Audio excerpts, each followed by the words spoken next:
नहीं, जो आप बौद्धिक बेईमानी की बात कर रहे हैं, यानी कि इंटेलेक्चुअल डिसऑनेस्टी की हम यहाँ पर बात कर रहे हैं, तो जो पोर्शंस ये डिलीट किए जा रहे हैं जो भी रेफरेंसेस के थ्रू, तो आपको लगता है कि this is equivalent to intellectual dishonesty? बौद्धिक बेईमानी, अगर ये पोर्शंस डिलीट कर रहे हैं तो ये एक तरीके से डिसऑनेस्टी है।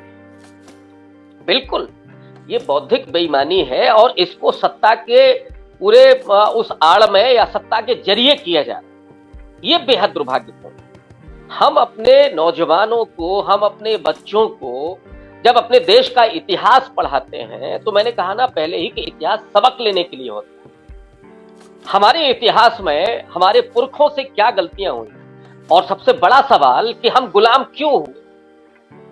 अंग्रेजों के आने के बाद इस देश के जो संसाधन थे वो कैसे लूटे गए, और उस मुगल काल को आप खत्म कर रहे हैं जिसके बारे में आरसी दत्त से लेकर के शशि थरूर तक, मैं यहां तक की बात कर रहा हूं, जो इस बात को उस पूरे इतिहास के जरिए, अपने तथ्यों के जरिए ये साबित करते हैं कि जहांगीर के काल में, और कुछ लोग कहते हैं कि औरंगजेब के काल में, वैश्विक जीडीपी का 1/4 से लेकर के 1/3 हिस्सा सिर्फ हिंदुस्तान का था, भारत का था। माने 33% से लेकर के 25 तक ये वर्ल्ड इकोनॉमी का हिस्सा था भारत का।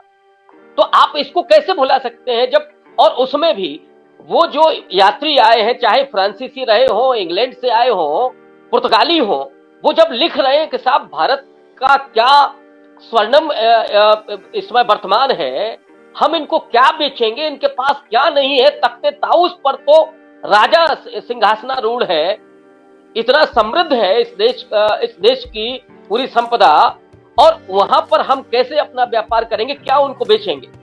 तो आप उस मुगल काल को कैसे भुला सकते हैं, उस अकबर को आप कैसे भुला सकते हैं कि जो सुबह सूर्य को जल देता है, उसके दरबार में पूजा भी होती है, उसकी रानियां पूजा भी करती हैं, वो खुद इस्लाम को न मान करके दीन इलाही को शुरू करता है।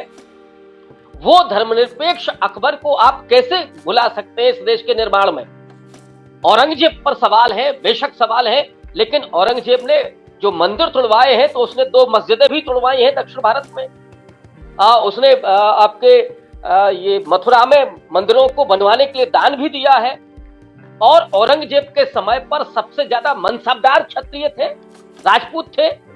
तो ये अगर औरंगजेब मंदिर तुड़वा रहा था तो ये क्षत्रिय उसमें शामिल थे क्या?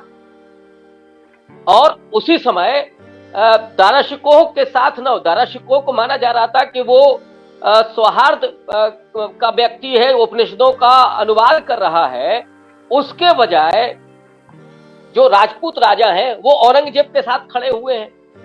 तो ये इतिहास जब हम पढ़ते हैं तो हमको समझ में आता है कि ये जो मुगल काल है उसमें कैसे कैसे परिवर्तन हुए, कब किस राजा ने धर्म का सहारा लिया या वो धर्मनिरपेक्ष रहा, और जो धर्मनिरपेक्ष राज्य है वो कितना समृद्ध था, कैसी शांति थी, राज्य का अगर धर्म का इस्तेमाल किया तो कितनी कट्टरता थी, उसका नुकसान क्या हुआ। ये सारी चीजें जब हमारे नौजवान और जो बच्चे पढ़ते हैं उनके मस्तिष्क पर जो प्रभाव पड़ता है उसके जरिए हमारे भविष्य का निर्माण होता है। लेकिन अगर आप इसको बदलेंगे और आप अपनी आइडियोलॉजी के अनुसार इतिहास को लिखेंगे, पुराण को इतिहास बनाएंगे, तो फिर वो इतिहास नहीं हो सकता है। फिर आप पुराण ही पढ़ाइए। रविकांत जी, आपने बड़े अच्छे से ये सारे उदाहरण दिए हैं और सारे एग्जाम्पल्स लोगों के पास, जो भी इस इंटरव्यू को सुनेगा उसके पास ये सारे एग्जाम्पल्स हैं तुरंत बात करने के लिए कि देखिए अगर आप किस तरीके से अगर तोड़ेंगे मरोड़ेंगे तो क्या क्या चीजों से महरूम रह जाएंगे बच्चे। लेकिन ये फिर क्या वाकई में इतिहास होगा? और मैं छात्रों के दिमाग पर जो असर की बात कर रही हूँ, एकेडमिक जो इम्पैक्ट एक पड़ेगा रिसर्चर्स पे, वो क्या होगा? क्या हम इतिहास में एक नया ब्लैक होल बनाने की कोशिश कर रही है मोदी सरकार? अगर मैं बहुत ही सिंपल और साफ शब्दों में आपसे पूछूं तो। डेफिनेटली ये दरअसल वही विश्व गुरु हिंदू राष्ट्र बनाने की पूरी प्रयोगशाला है, तो उसमें आप इतिहास को भी गायब कर दें। अब इतिहास में आर्यों का भारत में आगमन हुआ, इसके पहले भी इतिहास में ढेर सारी कमियां थी। ऐसा नहीं है कि जब कम्युनिस्टों ने इतिहास लिखा, राष्ट्रवादियों ने इतिहास लिखा तो उसमें कमियां नहीं थी। कमियों को दुरुस्त किया जाता है। मसलन 2 भारत में आगमन की बात होती है, एक तो है आर्यों का आगमन और दूसरी तरफ मुसलमानों का भी आगमन हुआ इस देश में। लेकिन इतिहास जब हम पढ़ते हैं तो प्राचीन भारत में तो लिखा जाता है आर्यों का आगमन, और मध्यकालीन भारत की लिखा जाता है मुसलमानों का आक्रमण। अरे भाई, तो जो आर्य आ रहे थे तो वो क्या दान पेटी लेकर के आ रहे थे? वो भी तो आक्रमण के जरिए आ रहे थे। तो या तो दोनों ही आक्रमण हो या दोनों ही आगमन हो। अंग्रेज जो आए वो व्यापार के जरिए आए, ये हमको समझ में आता है। बाद में यहां उन्होंने सांप्रदायिक विभाजन पैदा करके एक राजा को दूसरे राजा से लड़वा करके उन्होंने सत्ता हासिल की, लेकिन आक्रमण तो उनके में भी शामिल है। तो हम एक बार की अगर अंग्रेजों के आगमन की बात कहें तो समझ में आती, क्योंकि वो उस समय तलवार लेकर के नहीं आए थे, वो संघर्ष के रास्ते नहीं आए थे। लेकिन आर्य तो आए थे और मुसलमान भी आए थे, तो दोनों के लिए या तो आगमन होगा या आक्रमण होगा। ये भी बौद्धिक बेईमानी है कि आर्यों का तो आगमन है और मुसलमानों का आक्रमण। ये दरअसल शुरुआत थोड़ा पहले हो गई थी। अब उसको पूरे तरीके से खत्म कर देना, ब्लैक होल कर देना, और मैंने कहा ना कि ये अभी और आगे बढ़ेगा। केवल पुराण को इतिहास माना जाएगा, अब इतिहास डिसिप्लिन नहीं रहेगा। और आप देखिए कि फिलॉसफी गायब हो जाएगी। अभी तो इतिहास का नंबर है, क्योंकि फिलॉसफी का पहला सवाल ही होता है कि ईश्वर है कि नहीं है। अगर ईश्वर है तो शुभ और अशुभ की प्रॉब्लम भी आती है।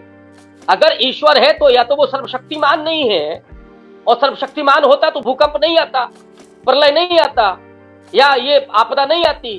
फिर उसमें यह आता है अच्छा किसी ने पाप किया होगा। अगर पाप किसी 10 लोगों ने किया है तो पूरा शहर का शहर क्यों तहस नहस हो जाता है? तुर्की में जो आया वहां कुछ लोगों ने मान लेता हूं कि मैं पाप किया होगा तो ईश्वर ने उसका दंड दिया, सारे लोगों ने तो नहीं किया होगा। या तो फिर वो भूकंप को रोक नहीं सकता तो सर्वशक्तिमान नहीं हो सकता। ये जो फिलॉसफी का डिस्कोर्स है इसको भी धीरे धीरे खत्म किया जाएगा, क्योंकि यहां तो पूरा ईश्वर के नाम पर ही राजनीति चल रही है। अब आप ईश्वर पर सवाल नहीं खड़ा कर सकते हैं, फिलॉसफी तो पूरा ही ईश्वर के सवाल पर ही चलती है आगे। तो ये भी आपको बदलाव देखने में मिलेगा। और जो मेरी जानकारी है, हो सकता है गलत हो, गुजरात में फिलॉसफी को बहुत कुछ उसको डाइल्यूट कर दिया गया।